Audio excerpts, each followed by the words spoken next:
The sun dips low, casting long shadows over the rugged hills of eastern Turkey. Beneath the jagged peaks of Mount Ararat, a strange shape cuts through the earth, a massive, boat-like formation that's haunted imaginations for decades. It's called the Durupinar Formation, and it stretches over 500 feet.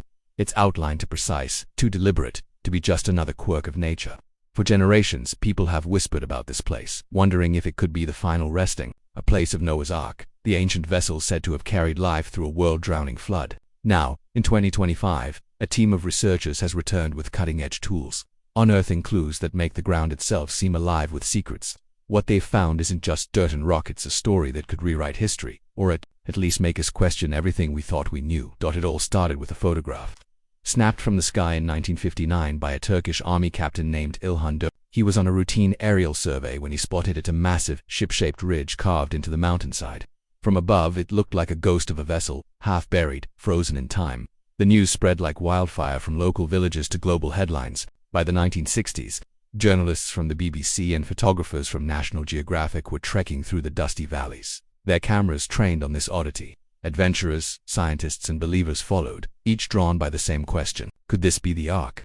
The formation's size, roughly 515 feet long, matched the biblical measurements of Noah's Ark, 300 cubits, or about 450 to 515 feet, depending on the ancient measure. It was too close to dismiss as coincidence. In the decades since, the site has been a magnet for curiosity and controversy. Some called it a natural formation, a trick of geology shaped by earthquakes and mudflows. Others saw something more, a relic of a story told across cultures, from the Bible to the Quran to ancient Mesopotamian tablets. Professor Faruk Kaya, a Turkish archaeologist with a knack for ancient mysteries, was one of the first to study the site up close. Standing on the formation, he once said it felt like stepping onto the spine of a forgotten giant. The air was heavy, the silence almost unnatural, as if the earth itself was holding its breath. His team measured every inch, collected soil, and ran tests. What they found was strange. The formation's core held limonite, an iron-rich mineral, not something you'd expect in a random mound.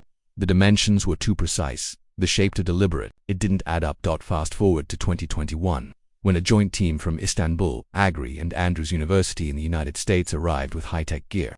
They weren't here to chase legends, they wanted data. Armed with ground-penetrating radar and electrical resistivity scanners, they probed the earth, peeling back layers of time.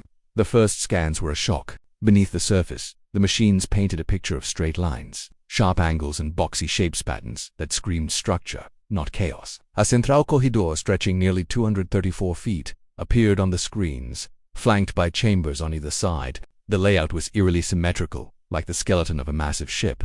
One technician, staring at the data, muttered that nature doesn't build hallways. The team's lead soil scientist, William Crabtree, couldn't hide his excitement. The soil inside the formation was different, darker, richer, with 3 times the organic matter of the surrounding dirt. Potassium levels were off the charts, and the acidity suggested something big, something organic, had decayed here long ago. The findings didn't stop there. Deeper scans revealed what looked like curved ribs arcing beneath the surface, and 3 distinct levels, almost like decks, stacked one atop another. A central stairway seemed to connect them, just as the Bible describes the Ark's design. John Layson, a New Zealand engineer leading the resistivity team, shook his head as he reviewed the images. This wasn't random, he said. Someone or something built this with purpose. The team's machines even picked up hints of denser materials, possibly metal or tools buried deep within. The grass above the formation grew a shade greener than the surrounding hillside, a subtle clue that something beneath was altering the soil itself. Crabtree called it a living fingerprint, proof that the earth was hiding something extraordinary. But what does it mean? The Bible tells of a great flood, a divine reset that wiped the earth clean, sparing only Noah, his family, and a menagerie of animals aboard a wooden ark. Genesis says it came to rest on the mountains of Ararat, and here, just 18 miles from the peak, lies this formation. The soil tests pointed to organic decay, possibly wood, dating back 3,500 to 5,000 years, right in the ballpark of ancient flood legends. Marine clay, traces of algae, and shell fragments turned up in the samples, hinting at a massive deluge that reshaped the land. The numbers lined up, the shapes matched, and yet, the scientific world remained cautious. Dr. Lawrence Collins, a geologist with no patience for biblical speculation, called it simply a natural basin sculpted by tectonic chaos. To him, the boat-like shape was just nature's artwork, nothing more. Others, like Dr. Lin Chen, warned that marine layers and decayed wood are common in floodplains. Extraordinary claims, they said, need extraordinary proof. Still, the evidence kept piling up. In 2025, the Turkish government greenlit limited core drilling, a move that sparked both excitement and alarm. Conservationists worried the site could be damaged before its secrets were fully understood. Meanwhile, local villagers shared stories passed down through generations, tales of iron rivets found in the soil, stones marked with ancient tools. One farmer swore his grandfather unearthed a chunk of iron-heavy rock in the 1940s, its surface etched with what looked like human craftsmanship. These weren't just rumors, they were threads in a tapestry of mystery that refused to unravel cleanly. The media, of course, couldn't resist. Headlines screamed about Noah's Ark being discovered, with outlets like NDTV and the Christian Broadcasting Network diving into the story. The New York Post called it a fully preserved secret, while the Science Channel's Forbidden History team filmed the researchers at work, capturing the moment the radar images lit up their screens. Social media buzzed with speculation, from believers claiming vindication to skeptics rolling their eyes. Ancient Aliens ran an episode suggesting the site was a prehistoric shipyard, while National Geographic took a more measured approach, exploring how floods and mudflows might have sculpted the shape over centuries. The truth, as always, seemed to lie in the gray space between. For the researchers, the work was grueling. The region's brutal winters and rocky terrain made every dig a battle. Andrew Jones, the lead researcher, stood by the formation one evening, watching the sun sink behind Mount Ararat. He told a reporter the data was speaking, but it wasn't shouting.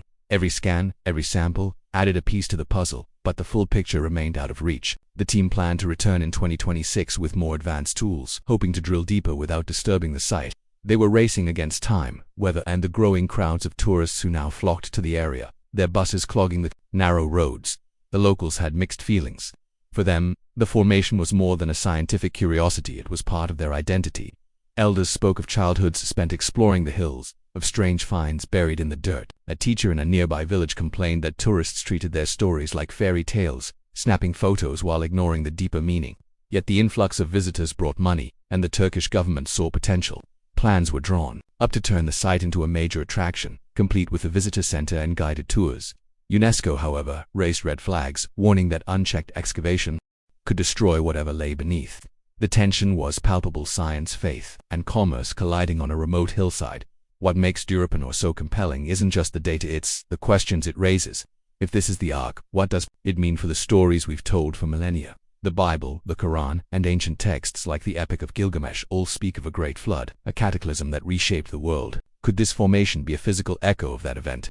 And if it's not, why does it fit the description so well? Dr. Isa Rahman, a religious studies professor, put it best.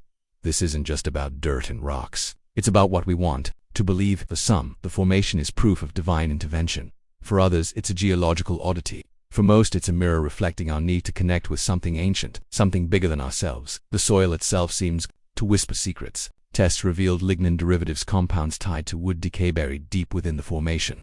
Potassium levels, 40% higher than the surrounding earth, suggested something massive had broken down over centuries. The radar scans showed cracked sections as if a giant structure had slid down the slope and crashed into rock. Some even speculated about a sealed chamber, a hollow space deep underground where sonar hinted at metal or artifacts. The researchers refused to guess what it might hold, but the possibility was enough to send imaginations racing. Could there be tools, relics, or even traces of the animals said to have filled the Ark? The History Channel didn't help, airing a special called Ark's Final Secret that spun a fictional tale of Noah's bones being uncovered. It broke viewership records, but the scientists weren't amused.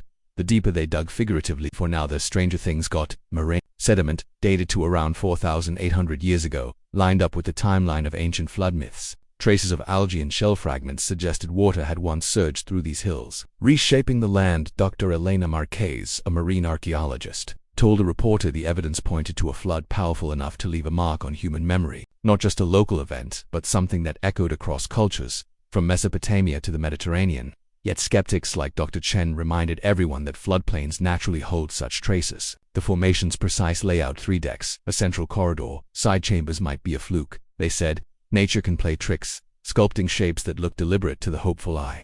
The debate isn't just academic, it's political, cultural, even spiritual. Local imams began holding prayers at the site, their voices carrying over the hills as drones captured footage for news outlets. A Kurdish guide named Azad Kamal told Al Jazeera the formation was a bridge between worlds and faith, past and present, but he warned that not everyone was ready for what it might reveal.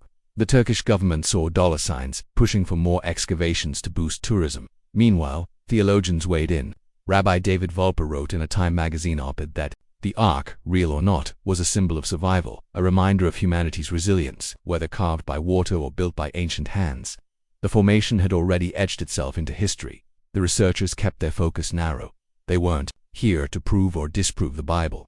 They wanted answers, not arguments. But the world wouldn't let them stay neutral. Social media exploded with theories, some claiming the ARK was an alien craft, others insisting it was a hoax. A few voices called for calm, urging people to wait for more data. The Noah's Ark Scans team announced plans for non-destructive studies, using advanced imaging to map the site without breaking ground. They hoped to preserve the mystery while uncovering its truth.